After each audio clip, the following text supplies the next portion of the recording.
Hi everyone, and welcome back to Project No Buy. In today's video, we're going to be talking about the forecast for the likely replacements, at least for my no buy, in the year 2025. So I've already kind of given some thought to this as to what kind of products I might need replacing in the year to come, and that kind of went into the formulation of my rules and why the $200 budget for anything non-essential is meant to cover replacements, at least in my case.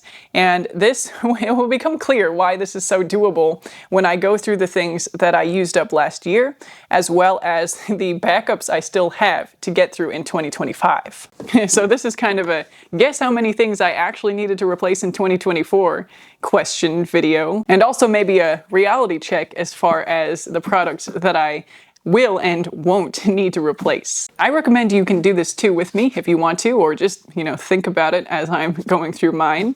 And this might help in your efforts of reframing this aspect of a no-buy challenge. So prior to 2024, I did get some kind of preemptive replacements, so I'll go through that before I go through this box. I had recently switched the shampoo and conditioner to a kind of salon quality brand. You'll see it when I go through the Empties, so I will be showing the products in this video, even if I try to refer to the brands in a light way, not influencing. Anyway, to get to the point, I purchased a large size of the shampoo and conditioner that I did use up last year in 2023. So I switched brands in 2023, and at the end of 2023, in the end of year sales, I purchased the bulk size, right, the largest size on Ulta, and I'm still using those. I used those all through 2024, and I still have them to this day. And I'm still happy with the product too, so that was not a mistake.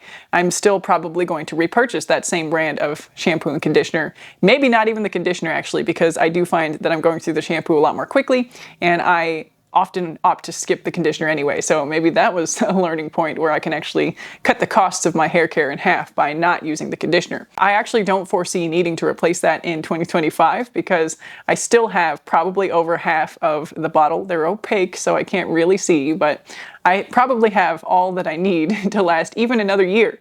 So in this case, the bulk purchase did probably save money. I didn't calculate it out, but the fact that I still have it in the second year of use, right? And part of this is because I am kind of light-handed when I use products in general. You might kind of appreciate that when I go through my Empties from 2024 and compare it to maybe some other beauty creators' typical Empties. I'm not saying it's good or bad to use a lot or little of products. A lot of this is also because I forget to do some of these things or just don't do it. I'm not motivated to do a full skincare routine every single day. So, this is not a value judgment video, right? I'm not saying it's good or bad. This is just my realistic statistics in order to make realistic plans for the things that I will personally likely need to replace or repurchase. Likewise, in the shower, in the shower category, we buy our shower gel in large bottles, and my husband and I do kind of share the same shower gel. We did buy two different kinds last time, and I'm still going through the one I prefer, and T's already almost done with his. He goes through these things faster than I do. So he will, or we will, repurchase a shower gel, but that probably won't go out of my replacements budget since I actually probably won't need to replace the one I prefer, and it's kind of more of a general household thing since we share the shower gel. And that is our soap of choice. And I will drop the brand this time just for context for the size of the gel bottle we tend to buy. We typically get the largest size from the Lush store, and we'll go through that. I think this time we got the second to largest size because we went in-store rather than online, and I don't think they had the largest sizes in the actual store. And we got the second to largest size for the scent that my husband prefers, and I got a regular, smaller size of the scent that he didn't think he would use a lot of, and he has, true to his word, stuck to the one that he prefers, and I've been using the smaller one. And I wouldn't be surprised if the smaller one lasted me the whole rest of 2025. So if I do need to make a replacement shower soap purchase, it's only going to be one time this year. I did also replace mascara. I go through 2 or 3 tubes of that per year, And it's not even that I completely use it up, but that it has, what I saw somewhere is that it's got a 3 or 4 month shelf life. And so it can be dangerous, apparently. Again, this is what I've read and heard people talk about, and I do kind of find it reasonable, as I have had eye issues before. So it's more because of the expiration shelf life of the mascara product, a product that goes like really close to your eyes and your whatever the poor hair follicles, of your eyelash. I have, like I said, have like styes and eye issues from possibly using mascara too long. I'm not entirely sure, but I don't want to risk that kind of thing, especially when mascara at the top of the price range is going to be a $30 product. Again, I know that's pretty expensive, and I do hope to switch to cheaper brands this year. More on that will follow when I talk about the replacements I already have, but I'm okay with making a $30 purchase. And realistically, I tend to forget to replace these things on a particular deadline, so it might actually be 2, every 6 months replacing mascara. That's what happened last year. I was using brand dropping, I was using an Ilia mascara for the first 6 months and then switched back.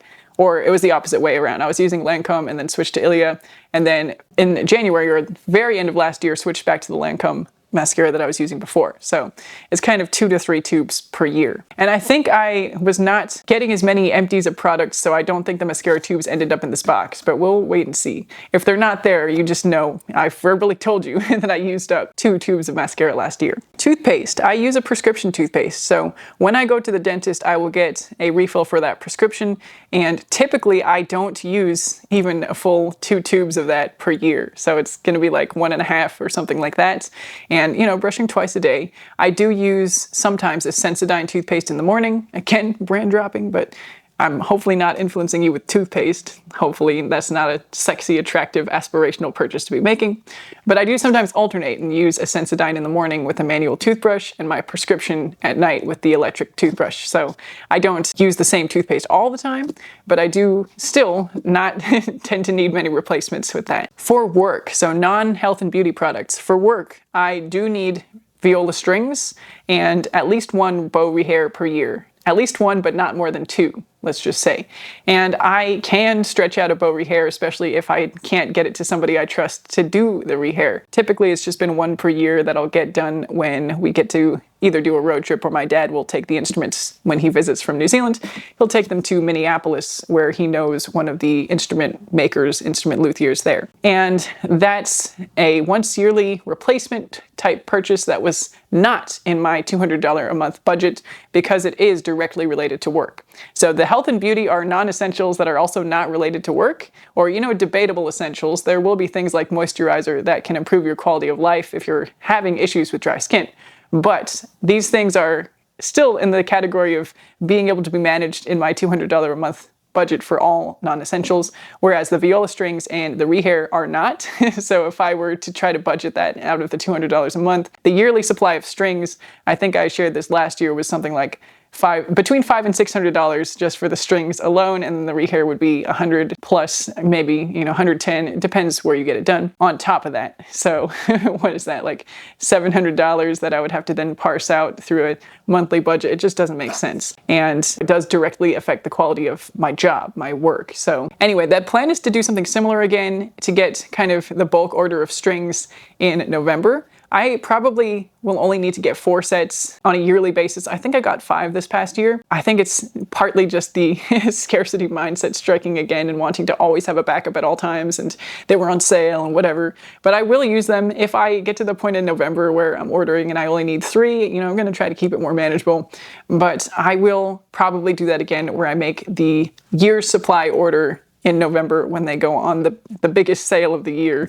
I'm going to try to make that work for me more and more and not fall into the pitfalls of that kind of bonanza of sales. But we will get there. We have many more months to mentally prepare for that and to hopefully detach ourselves from the sales mentality by the time of November 2025. Okay, otherwise, I actually think that there will be quite literally nothing that I need to replace. Hopefully this is coming across, but this is not intended to be a statement of privilege, although I acknowledge that it is. or even necessarily that I have a crazy stash of backups. Rather, a combination of me using products up very, very slowly and the backups that I do have, which you'll see coming up next. I'm also not trying to say that buying stuff has to be done in this way through bulk or planning so that the no buy can be done, or that it is better to do so. And on that note, I guess let's get into the box of Empties from 2024. I have not looked into this beforehand, so let's just see what's in here and see what might qualify as a reasonable replacement if I use up the equivalent product that I'm currently using in 2025. Hopefully that made sense, but let's just get into the box. Okay, so first thing right here is the shampoo I was talking about. So again, here you get to see what they are. These were the regular size bottles that I tried first of this new to me brand, and I liked them, so I got the bulk size bottles, and I'm still using those. I don't foresee having to replace those this year. We'll see. It'll be interesting to see how long it actually lasts. Like I said, I probably don't even need to replace the conditioner when what I have runs out. I will be conditionerless. I will just use shampoo. With only the shampoo, I guess it will only be a $40 or $50 purchase next time. So I guess that could come out of my monthly budget. So I don't need to make an exception for the bulk size of shampoo. I do like that as well because it's still a $40 large bottle of shampoo, and you could get shampoo at the grocery store for $5 or less, right? I don't even know the current prices of the cheapest shampoo on the market. And there is kind of an element of I want to use my budget for upgrades, right? So, you know, the grocery store shampoo might be $1 a bottle. When I was in school, right, the VO5 or whatever it was 99 cents. So you can get shampoo and conditioner for $2. And I want to make the choice to get shampoo and conditioner for, well, just shampoo for $40. And so part of the $200 non-essentials aspect of that budget is to cover the markup, right? The functional needs could be solved for $1, but the $39 upgrade is what my budget is paying for, if that makes sense. Let me know if I need to clarify that in the comments. Okay, we're still going through Empties here. The next thing I have here is a cleanser. Now, I actually do still have, I had two of these at the time. One was in the shower that my husband used, but he switched to a regular kind of facial cleanser, Cetaphil or CeraVe, one of those two. I get them confused. But we get those in bulk at Costco, and that's what we have in the shower now. And so I'm finishing the remainder of, I had this in 2023. I had both of these in 2023, and we finished one of them. And I still have about that much of the bottle of this facial cleanser. So it's just a little pump with a foaming gel. I do like the format. I probably won't repurchase this again because I think my plan is to just go to the more generic kind of skincare brands like the CeraVe or whatever it is. And I do actually have backups for skin cleansing products. I guess I'm going to stick with the categories here. So I'm putting the Empties on hold. Going to talk about the likelihood of replacing my facial cleanser, which is pretty much zero in 2025, because I still have a quarter of this bottle left, which will probably take me at least 3 or 4 months to use up. Let's be real. And I also have this kind of sample size of a cleanser in a little glass bottle. I'm curious to see if it'll actually work in this pump bottle when this is done, just because the format of this might be a little tricky to use. I got this as last year's Sephora birthday gift. And last year, my birthday was in January. It's in January every year, but I'm just saying, I got this in January 2024 as the free birthday gift. I think the last Sephora order was one of my no-buy exceptions for January last year, even though it was my first no-buy attempt because of the free birthday gift and the kind of general gifting exception for my no-buy. And something similar is happening this year. If I haven't gone into that already, I will be going into that later. But I still have this cleanser unopened. This pack, it did come with a moisturizer, I believe, and it might even be in here. I thought it was a little pack of like 3 kind of sample size things. Anyway, I don't see them in here and I've forgotten what they are. So clearly I didn't repurchase either of them, or didn't even want to repurchase either of them since I can't remember what even they were. But I still do have the cleanser. That'll be the first thing I use after this is used up. And then in April of 2024, part of my no-buy fail was to get a samples of the moisturizer I wanted to try, and it came with a serum and a cleanser. So I have another tube of daily facial cleanser. And there is no way I'm going to get through all these products in the year 2025. Again, I'm slow to use products up, and I just don't think I will use, some people might use this up no problem in 1 year or even a few months, but just for my use, I only use a cleanser 1 time per day. I have a separate cleanser for makeup removal that I'll use at night if I've worn makeup. Otherwise, I'll often just go to bed without cleansing at night. And this might be a terrible habit and routine, and I'm not necessarily, this is not a video about routines and about product usage and all that. So I'm not saying you should or shouldn't use more products than I do. You could probably just wash your face with water and a washcloth at night, and that would probably be, functional to remove whatever debris from the day.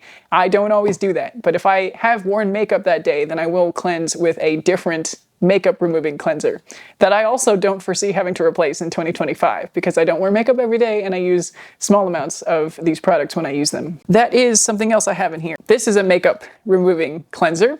I got a small size of it. I don't like this product at all, so therefore I guess I will tell you what it is. The Pharmacy Green Clean. It's one of those cleansing balms, and part of the reason for this is because the Lush Ultra Blend that I had prior is multiple years expired, used by 2020, and I had seen some kind of bumps developing on the surface that might be mold. So I tried out this kind of sample size product to replace it, used this one up, and did not repurchase. I have something else now that I use and prefer, and we will see if I use up the one that I have in 2025. I have some more kind of Lush sample size body care products. This is the cuticle butter that I did not use before it expired and started developing bumps. Clearly did not even need to own that product. This is a body conditioner that was kind of like a treat prior to 2024, I think, and I used it up, don't need to repurchase. This is a toothpaste, so I used up 1 tube of toothpaste in 2024 in its entirety. This is a brow gel that I just decided I didn't want to use anymore, and I had been using it for the whole year, so I think, the product in it has been mostly used up. Again, you take this as a placeholder. There's supposed to be like 2 tubes of mascara in here that I did not include. Makeup was a nebulous zone because I also decluttered quite a bit of what I had before, just on the basis of never using it or it being so many years expired. So makeup products are not all in here, but I will tell you that I didn't actually use anything up in its entirety, not even the lip balms and the tubes that I like to use on a regular basis. I haven't even used up one of those in completion. So I am not good at using up makeup products, especially as a slow user of products. The only makeup products that I use up by any stretch is mascara. The last couple of things I have in here are kind of more sample category products. I think they came with my birthday Sephora order, when you add the point samples or whatever the special promotions they have. And so that's just what these are. These are skincare things. I actually don't get a lot of value out of this kind of stuff. And this, again, it might have already come up on this channel already regarding this year's birthday order, or it might still be yet to come. But I did it again, right? I added the specials to my cart that they had on offer, and one of them was a skincare kind of product that I would not have otherwise used. And I'm getting closer to the point of just passing on all of this altogether, because I realized that it kind of creates more clutter that I don't need, and products that I didn't need to try, didn't really care about. This one I think is not even used up, and it actually might have been one that was irritating to my face, in which case, was it on balance better or worse for me to sit down and try this product that I got as a free sample, right? So I'm starting to be much more intentional about the products that I even let into my life for free these days. And, maybe I wasn't entirely successful ripping off the Band-Aid this year, but I did think about it a lot more. And maybe by 2026, the tough thing as well is that my birthday is like right at the beginning of the year. So confronted with these decisions kind of under pressure is what it feels like, when I've just started the next no-buy and have the pressure of speaking about it online as well. And, there are multiple facets of, additional anxiety that come with having a birthday in January when you're trying not to buy stuff and trying not to acquire new things. But the last product in here is a moisturizer, or a moisturizer category product. And I used this one up, and woo, I'm using the moisturizer I had before this still. In the bathroom, I have it on the counter. It still has maybe a quarter of the jar left. And I already do have the replacement for that. I got the kind of more, again, I'm saying generic, but these are brands like Neutrogena, CeraVe, Cetaphil, or whatever. The not kind of makeup guru, drunk elephant type of brands, you know. So I already have these that I got at Costco over the last Christmas season because I do anticipate finishing my facial moisturizer this year. And it wasn't to not have to buy a replacement. I wasn't kind of calculating it in that way, but I was kind of thinking, I was at the store and I was like, oh, I'm almost done. Although, you know, almost done still means probably a month of use for me, but I wasn't really thinking in that kind of clarity of detail at the store. I just thought, oh, I'm almost done with my jar of moisturizer. Let me just have these so that they're in my drawer and that I don't have to go to the store as soon as I run out, since I have a kind of lifestyle where I can't always go to the store when I'm out of something, right? It does kind of take a little bit of planning. So that's one of the reasons that I don't use the physical library a lot right now. I do get a lot of comments about, you know, why don't I use the library whenever I talk about buying books? I do use the library. This is a totally unrelated video to be sharing that, but if you're here, I do use the library. I use the online lending feature through the Libby app, and I use mostly a Kindle to read books from the library. And I find it difficult to commit to going to the library, first, to check out the books, and secondly, to return the books after the 2-week window or whatever, however long the period is.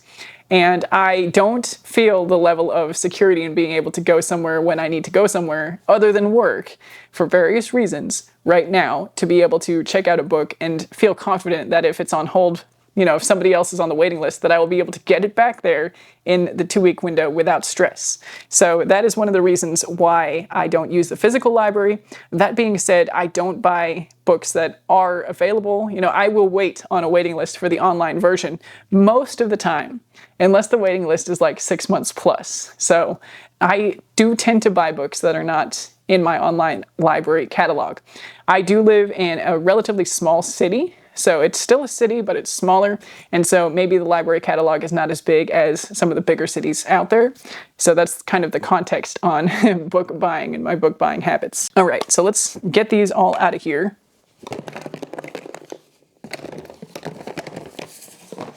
That'll be some nice recycling to do later. And let's get into the remainder of my kind of backup stash. So this is where I have a small confession, or it's not really a confession because I didn't do it on purpose, but it's something I did overlook when I was talking about all the things I bought in 2024. We did have a kind of last Amazon order, or kind of, I don't know if it was a last Amazon order in terms of my husband, because we've talked about it, but I just don't think he's as fully convicted as I am. And I think the next time a situation comes up where he needs something, like this is what happened for this order. But he needed something for running. He's really into running. He does a bunch of marathons these days, but there are sometimes things that are more easily accessible on Amazon than other retailers for various reasons. And sometimes they won't make the shipping threshold of, I think it's $35 now. We don't have Prime, so we don't have free shipping. We haven't had it for years. So what we'll do is we'll wait until we need a selection of things or have a legitimate use for multiple things to meet that $35 threshold. And so my husband needed something, didn't meet the threshold. I had gotten some comments on some of my makeup videos about trying Asian mascaras because of my eyelash type. And that made a lot of sense to me. And they're also half the price of the mascaras that I typically use. So I did get 2 of the recommendations of Asian mascaras from Amazon. And so I have my yearly supply of mascara right here. So I'll finish the one I'm using, and I already have these. And unless these turn out to be absolutely terrible, then these are it. So I will not have to replace mascara this year. And hopefully I'll have found a cheaper replacement. Ideally, I'll find somewhere that's not Amazon or Yes Style or somewhere like that to order these if I do like them. And, I will use them, even if they're not perfect. If they do the job, I'm committed to using these for this year. And that feels okay. I'm excited to try them, and hopefully they do work. I do have a backup liquid eyeliner. I had this prior to the 2024 no-buy year, I think. And this was just one of those Amazon subscription items that we used to use when we had a bunch of stuff for babies delivered using that subscription system, which is what made up most of our Amazon orders last year. And so, you get a discount if you have 5 items on your monthly subscriptions, I think it is. And some months we wouldn't need all the products, so I would just add like a little thing like this, and something that I wouldn't add this every month. I would add it like once every 6 or 8 months so that I would have one for the time that the one I was using ran out. And so I just have one lingering backup. So I will not need to purchase a liquid eyeliner in 2025. I have one that I'm using. That one will probably last another 6 to 8 months, and then I'll open this one. And then I do have a backup of the eyebrow pencil that I'm currently using. I've been using the one I have open for over 2 years, and part of that's because I don't do makeup every day. Part of that's because I don't do brows every day. Part of that is because I'm pretty light-handed with anything like that, so don't need to buy an eyebrow product either. Oh, I do have a lip liner as well. And I don't even know when this is going to get opened because it's highly unlikely that I'm going to use up the one lip liner that I sometimes use in 2025. We will wait and see. So I have one going and I do have one backup. And I think that is it. So I have some hair ties, a reusable Q-tip that I don't recommend, and some nail scissors. So that is all the backup products that I have. And in general, I'm not trying to keep a stash of backup products, but at least I have reached a point where all of my backups are things that I know I will use, and most of them, or some of them at least, I know kind of what time frame they will be used within. So the mascaras will definitely be opened and used.